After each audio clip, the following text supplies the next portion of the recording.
தமிழக சட்டமன்ற தேர்தல் பணிகள் குறித்து அனைத்து மாவட்ட ஆட்சியர்களுடன் தேர்தல் துணை கமிஷனர்கள் இன்று ஆலோசனை நடத்துகின்றனர்.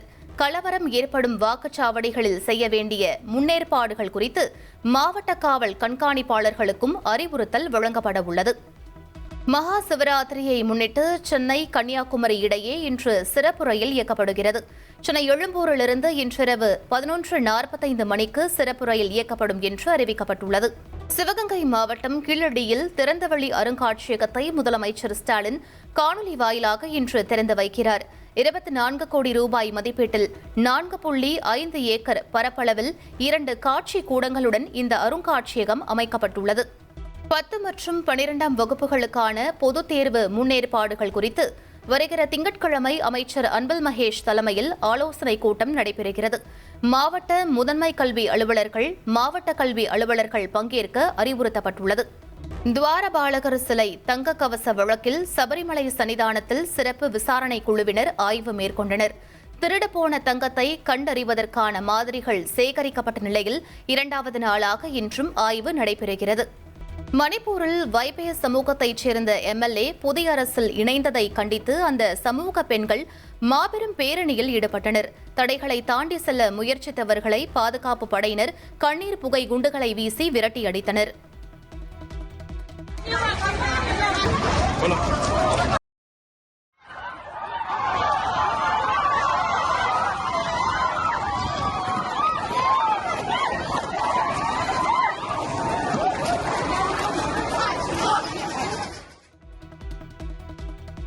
டெல்லியில் கட்டப்பட்டுள்ள புதிய பிரதமர் அலுவலகத்தை பிரதமர் மோடி இன்று திறந்து வைக்கிறார். புதிய அலுவலகத்தின் பெயர் மாற்ற அறிவிப்பையும் பிரதமர் வெளியிடுகிறார். மேற்கு வங்கத்தில் நிபா வைரஸால் பாதிக்கப்பட்ட செவிலியர் உயிரிழந்த சம்பவம் அதிர்ச்சியை ஏற்படுத்தியுள்ளது. நிபா தொற்று உறுதி செய்யப்பட்ட மற்றொரு செவிலியருக்கு தொடர்ந்து சிகிச்சை அளிக்கப்பட்டு வருகிறது. கர்நாடக மாநிலம் பெங்களூருவில் சொத்து குவிப்பு புகாரில் சிக்கிய அரசு பொறியாளர் தொடர்புடைய இடங்களில் லோக் ஆயுக்தா அதிகாரிகள் அதிரடி சோதனையில் ஈடுபட்டனர். கட்டில் மெத்தையில் பதுக்கப்பட்ட 2 கோடி ரூபாய் பறிமுதல் செய்யப்பட்ட நிலையில் விசாரணை நடைபெற்று வருகிறது. வங்கதேசத்தில் வாக்குப்பதிவின் போது 2 வாக்குச்சாவடிகளில் குண்டுவெடிப்பு. முன்ஷிகஞ்ச் மற்றும் முல்லக்கண்டி பகுதிகளில் குண்டு வெடித்த நிலையில் சிறுமி உட்பட 3 பேர் காயமடைந்தனர். இஸ்ரேல் பிரதமர் பெஞ்சமின் நெத்தன்யாகுவிற்கு ஊழல் வழக்குகளில் பொது மன்னிப்பு வழங்க வேண்டும் என்று அமெரிக்க அதிபர் ட்ரம்ப் வலியுறுத்தியுள்ளார். போர்க்காலத்தில் சிறந்த தலைவராக செயல்பட்ட நெத்தன்யாகுவிற்கு பொது மன்னிப்பு வழங்காத இஸ்ரேல் அதிபரின் செயல் வெட்கக்கேடானது என்றும் அவர் சாடியிருக்கிறார். மடகாஸ்கரில் கெசானே புயல் பாதிப்பால் உயிரிழந்தவர்கள் எண்ணிக்கை 36ஆக அதிகரித்துள்ளது. சுமார் 3 லட்சம் மக்கள் பாதிக்கப்பட்டுள்ளனர். சிலி நாட்டின் ஓவல் பகுதியில் பயங்கர நிலநடுக்கம். இரவு 7:04 மணிக்கு 6.1 என்ற ரிக்டர் அளவில் நிலநடுக்கம் பதிவாகியுள்ளது. தமிழ்நாடு அரசின் திரைப்பட விருதுகள் விழா சென்னையில் இன்று நடைபெறுகிறது. 2014 முதல் 2022ஆம் ஆண்டு வரை வெளியான திரைப்படங்களுக்கு துணை முதலமைச்சர் உதயநிதி ஸ்டாலின் விருதுகளை வழங்குகிறார்.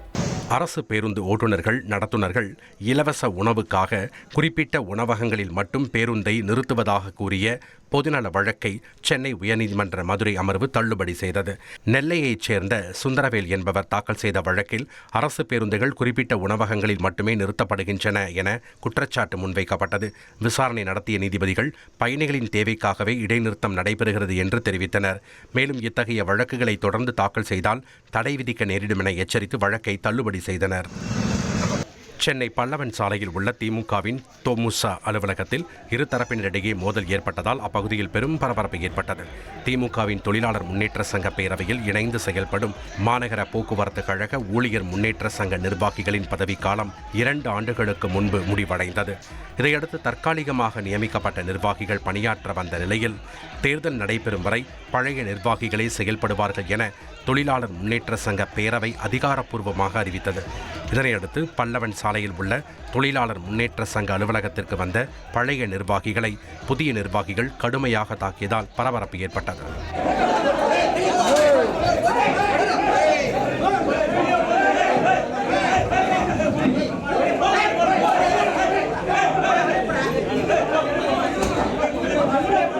நெல்லை மாவட்டம் பாளையங்கோட்டையில் ஓய்வு பெற்ற அரசு ஊழியரிடம் நூதன முறையில் 15 லட்சம் ரூபாய் பணம் பறித்த தந்தை மகன் கைது செய்யப்பட்டனர்.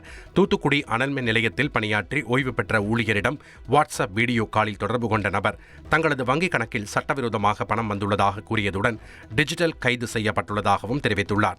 மர்ம நபரின் மிரட்டலுக்கு பயந்த முதியவர் தன்னிடமிருந்த 15 லட்சம் ரூபாய் பணத்தை அவர் கூறிய வங்கிக் கணக்கில் செலுத்தியதாகவும் தெரிகிறது. ஏமாற்றப்பட்டதை அறிந்த முதியவர் இதுகுறித்து நெல்லை மாநகர சைபர் கிரைம் போலீசாரிடம் புகார் அளித்தார். இதன் பேரில் விசாரணை நடத்திய போலீசார் மர்ம நபர் தெரிவித்த வங்கிக் கணக்கை கொண்டு ஹைதராபாத் விரைந்தனர். முதியவரிடம் பணத்தை பறித்த சித்தார்த்தா மற்றும் அவரது மகன் சீனிவாசன் ஆகிய இருவரையும் கைது செய்த போலீசார் வங்கிக் கணக்கு தொடங்கி கொடுத்த சாய்கிரண் என்பவரையும் கைது செய்தனர். திருவண்ணாமலையில் குழந்தைகளை கடத்த வந்தவர் என சந்தேகித்து மனநலம் பாதிக்கப்பட்ட வட மாநில இளைஞர் தாக்கப்பட்ட சம்பவம் பரபரப்பை ஏற்படுத்தியிருக்கிறது. மேற்கு வங்கத்தைச் சேர்ந்த ரூமன் ஷேக் என்ற தொழிலாளி அருணகிரிபுரம் பகுதியில் சுற்றித் திரிந்த போது பொதுமக்கள் அவரை குழந்தைகள் கடத்துபவர் என தவறாக எண்ணி தாக்கியுள்ளனர். தகவலறிந்து சம்பவ இடத்திற்கு சென்ற நகர காவல்துறையினர் அவரை மீட்டு காவல் நிலையத்திற்கு அழைத்து சென்றனர். விசாரணையில் அவர் மனநலம் பாதிக்கப்பட்டவர் என்பது தெரியவந்ததாக போலீசார் கூறியுள்ளனர். திருப்பத்தூர் நாற்றம்பள்ளி அருகே அண்ணனுக்கு சொந்தமான இருசக்கர வாகனத்தை பெட்ரோல் ஊற்றி எரித்த தம்பி கைது செய்யப்பட்டார். ஆத்தூர் குப்பம் பகுதியைச் சேர்ந்த சகோதரர்கள் ராஜேஷ் மற்றும் கார்த்திக் ஆகியோர் திருமணமான நிலையில் தனித்தனியாக வசித்து வருகின்றனர். இருவருக்கும் இடையே அடிக்கடி குடும்ப தகராறு நடந்து வந்த நிலையில் விசாரணைக்காக கார்த்திக்கை காவல் நிலையத்துக்கு போலீசார் அழைத்துள்ளனர். அப்போது காவல் நிலையத்துக்கு தன்னுடன் உதவிக்கு வருமாறு அழைத்த போது ராஜேஷ் வர மறுத்ததால் அவரது இருசக்கர வாகனத்தை கார்த்திக் எரித்துள்ளார்.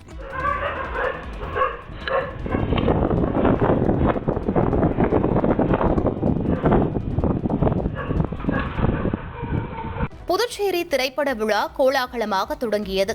2024ஆம் ஆண்டிற்கான சிறந்த திரைப்பட விருது ஜிகர்தண்டா XX பட இயக்குனர் கார்த்திக் சுப்புராஜுக்கும், 2025ஆம் ஆண்டிற்கான விருது கடல் கன்னி இயக்குனர் தினேஷ் செல்வராஜுக்கும் வழங்கப்பட்டது. இவர்களுக்கு சங்கரதா சுவாமிகள் விருதுடன் தலா 1 லட்சம் ரூபாய் பரிசும் வழங்கப்பட்டது. விழாவில் புதுச்சேரி சபாநாயகர் செல்வம், அமைச்சர் லட்சுமி நாராயணன் உள்ளிட்டோர் பங்கேற்றனர். நடிகைகள் ரேவதி, சுனைனா கலந்து கொண்டனர். 3 நாட்கள் நடைபெறும் இந்த திரைப்பட விழாவில் 8 மொழிகளில் 45 திரைப்படங்கள் திரையிடப்படுகின்றன. கேரளாவில் மதுபானத்திற்கு பெயர் சூட்டுவதற்காக நடத்தப்பட்ட போட்டிக்கு அம்மாநில உயர்நீதிமன்றம் இடைக்கால தடை விதித்துள்ளது. காங்கிரஸ் நிர்வாகி சஞ்சீவ் குமார் தாக்கல் செய்த மனுவில் பாலக்காட்டில் புதிதாக அமையவுள்ள மதுபான நிறுவனம் தாங்கள் தயாரிக்கும் பிராண்டிக்கு சிறந்த பெயர் பரிந்துரைத்தால் 10,000 ரூபாய் பரிசாக வழங்கப்படும் என்று அறிவித்ததாக கூறினார். இதன் மூலம் கலால் வரி சட்டம் மீறப்படுவதாகவும் அரசு நிறுவனம் தவறாக செயல்படுவதாகவும் குறிப்பிட்டார். இந்த அறிவிப்புக்கு நீதிமன்றம் இடைக்கால தடை விதித்து சம்பந்தப்பட்ட நிறுவனம் பிரமாண பத்திரம் தாக்கல் செய்ய உத்தரவிட்டுள்ளது. மேலும் வழக்கை மார்ச் 12ஆம் தேதிக்கு ஒத்திவைத்துள்ளது.